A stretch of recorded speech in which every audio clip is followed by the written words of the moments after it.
আওয়ামী লীগের আমলে আমরা শুনেছিলাম ছাত্রলীগে শিবির ঢুকে পড়েছে। আওয়ামী লীগের একসময়ের সাধারণ সম্পাদক সৈয়দ আশরাফ সরাসরি এক সমাবেশে এরকম মন্তব্য করেই ফেলেছিলেন যে ছাত্রলীগে শিবির ঢুকেছে। এবার আওয়ামী লীগ পতনের পরে নতুন প্রেক্ষাপট যখন তৈরি হয়েছে তখন গণমাধ্যমে খবর হচ্ছে এবং চাঞ্চল্যের সৃষ্টি হচ্ছে ছাত্রদলে আওয়ামী লীগ ঢুকেছে, ছাত্রদলে লীগ ঢুকে পড়েছে এবং ছাত্রদলের কমিটি দখল করে নিয়েছে ছাত্রলীগের সক্রিয় নেতাকর্মীরা। কি ঘটছে তাহলে বাংলাদেশের রাজনীতিতে? বাংলাদেশের রাজনীতিতে কি এটাই চলবে? কিছুদিন আগে আমরা বৈষম্যবিরোধী আন্দোলনের অন্যতম সদস্য কাদের তার মুখ থেকে শুনেছিলাম যে ছাত্রলীগের মধ্যে লুকিয়ে থাকা শিবির সদস্যরাই সব থেকে বেশি ধ্বংসাত্মক ছিল, সব থেকে বেশি আগ্রাসী ছিল নিজেদেরকে ছাত্রলীগ প্রমাণ করার জন্য। 5 আগস্টের প্রেক্ষাপটের পরে আমরা দেখেছি ছাত্রলীগ করা তরুণরা বের হয়ে এসে নিজেদেরকে শিবির বলে আখ্যা দিচ্ছে এবং ঢাকা বিশ্ববিদ্যালয়ের সর্বোচ্চ পদে পর্যন্ত অধিষ্ঠিত হয়েছে। ছাত্রলীগ থেকে বেরিয়ে এসে ছাত্রদলে যোগদান করেছে, ছাত্রলীগ করতো এক সময়, এখন ছাত্রদল করছে। এরকম ঘটনাও 5 আগস্টের পরে আমরা শুনেছি। এবার নতুন খবর আসলো ছাত্রদলের বিভিন্ন কমিটিতে ছাত্রলীগ ঢুকে পড়েছে, যেটা নিয়ে চাঞ্চল্যের সৃষ্টি হয়েছে এবং ছাত্রদল এটা নিয়ে তদন্ত কমিটিও করেছে। গণমাধ্যমে এই খবরটা অনেক বেশি চাঞ্চল্যের সৃষ্টি করেছে, সেটা নিয়ে আলোচনা করবে এই ভিডিওতে। থাকবেন পলিটিক্স টিভির নিয়মিত আয়োজনে।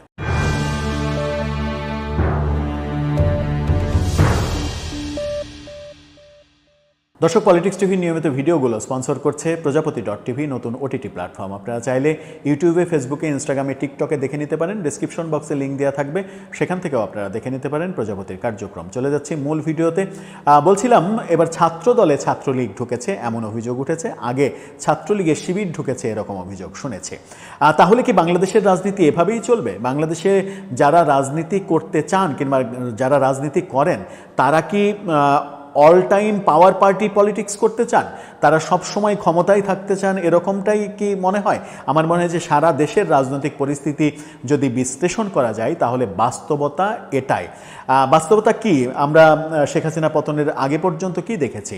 যে সারা দেশে আওয়ামী লীগ ছাত্রলীগ ছাড়া কোনো সাধারণ মানুষ নেই, সবাই আওয়ামী লীগ করে, সবাই ছাত্রলীগ করে। আমরা নিশ্চিত করেই যে জানি যে বিএনপি করে কিংবা জামাত করে, কোনো একটা স্কুল কলেজে চাকরি করে, তাকে আওয়ামী লীগ হয়ে যেতে হয়েছে, নানা কারণে আওয়ামী লীগ হয়ে যেতে হয়েছে, আওয়ামী লীগ হয়েছে। জামাতের বহু দরবেশকে আমরা দেখেছি আওয়ামী লীগ হয়ে যেতে, আওয়ামী লীগের সুরে সুর মেলাতে। এরকম ঘটনা বাংলাদেশে বহু ঘটেছে এবং আমরা খবরও পেয়েছি। তাহলে ব্যাপারটা বোঝা যাচ্ছে যে বাংলাদেশে যারা রাজনীতি করতে চায় তারা মূলত পাওয়ার পলিটিক্স করতে চায়, অল টাইম পাওয়ার পার্টি হয়ে থাকতে চায়। তারা বিরোধী দল থাকতে চায় না। বিরোধী দলে থেকে নিপীড়ন নির্যাতন কেন সহ্য করবে? পাওয়ার পার্টি থাকাই ভালো। এখন যেহেতু মনে হচ্ছে যে বিএনপি অনেকটা পাওয়ার পার্টি, বিএনপি পাওয়ারে না থাকলেও আগামীতে পাওয়ারে আসছে এটা মোটামুটি নিশ্চিত। সেই কারণেই সারা দেশের চিত্র এখন যেখানেই যাবেন দেখবেন যে আর কোনো আওয়ামী লীগ ছাত্রলীগ নেই, সবাই বিএনপি হয়ে গেছে, সবাই ছাত্রদল হয়ে গেছে, কিংবা সবাই শিবির হয়ে গেছে, সবাই জামাত হয়ে গেছে। এই ব্যাপারটাই বাংলাদেশের রাজনীতির সবথেকে বড় সংকট। এবার সেই সংকটটা দেখা দিল ছাত্রদলে।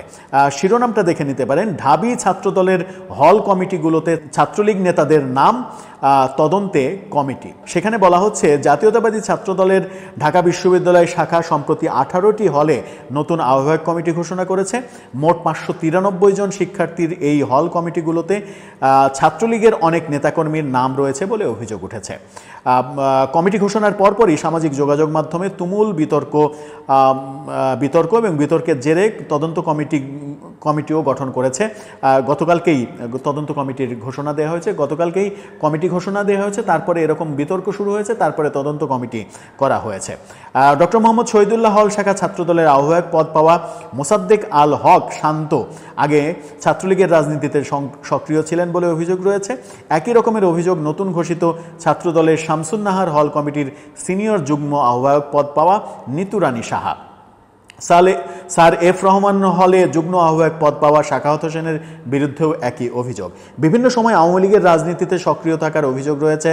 ছাত্রদলের নতুন ঘোষিত হাজী মোহাম্মদ মহসিন হল কমিটিতে যুগ্ম আহ্বায়ক পদ পাওয়া শিবলি রহমান পাভেল, মুক্তিযোদ্ধা জিয়াউর রহমান হলে যুগ্ম আহ্বায়ক পদ পাওয়া আজিজুল হাকিম, মুক্তিযোদ্ধা জিয়াউর রহমান হল যুগ্ম আহ্বায়ক পদ পাওয়া রাজু শেখ, ডক্টর শহীদুল্লাহ হলে সিনিয়র যুগ্ম আহ্বায়কের পদ পাওয়া রাকিবুল হাসান সৌরভ, হাজী মোহাম্মদ মহসিন হলে সদস্য পদ পাওয়া আহমেদ জাবির সিয়ামের বিরুদ্ধে এই অভিযোগ। এবং সেখানে অভিযোগ করা হয়েছে প্রায় 50 থেকে 60 জন এই ছাত্রলীগের, এখানে একটা বিশাল লিস্ট দেওয়া হয়েছে। সেই লিস্ট, এত লিস্ট পড়লে আপনারাও ধৈর্যহারা হয়ে যাবেন।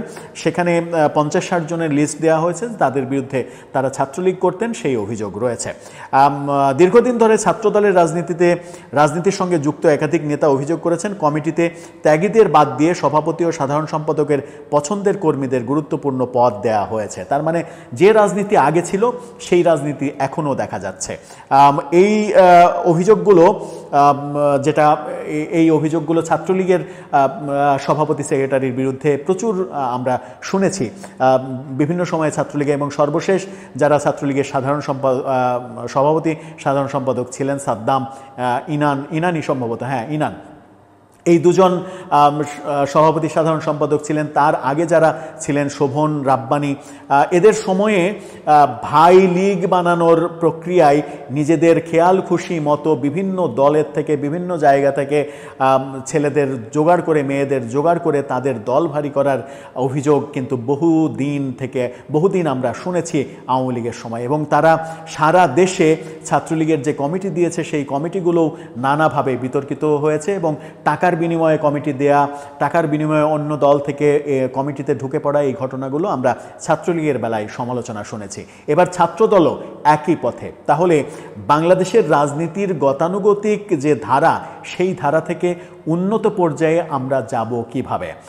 এই যে ঢুকে পড়া কিংবা ঢুকিয়ে দেওয়া, এটা স্পেসিফিক এদেরকে দায়ী করা কিংবা ওদেরকে দায়ী করা, এই দায়ী করা ঠিক হবে না। এই দায়ী করা আসলে ব্যাপার না। ব্যাপারটা হচ্ছে বাংলাদেশের রাজনৈতিক কালচারই এটা হয়ে গেছে যে বাংলাদেশে যারা রাজনীতি করতে চায় তারা পাওয়ার পলিটিক্স করতে চায়, অল টাইম ক্ষমতায় থাকা পার্টি হতে চায়, এবং অল টাইম ক্ষমতায় থাকা পার্টি হতে চায় বলেই যখন যে ক্ষমতায় থাকে তখন মনে হয় যে বাংলাদেশের সব মানুষ বোধহয় তাদের দলের হয়ে গেছে, অন্য দলের কেউ নেই। এই বাস্তবতা যতদিন না পাল্টাবে বাংলাদেশের রাজনীতি পরিশুদ্ধ অবস্থায় ততদিন আসবে না।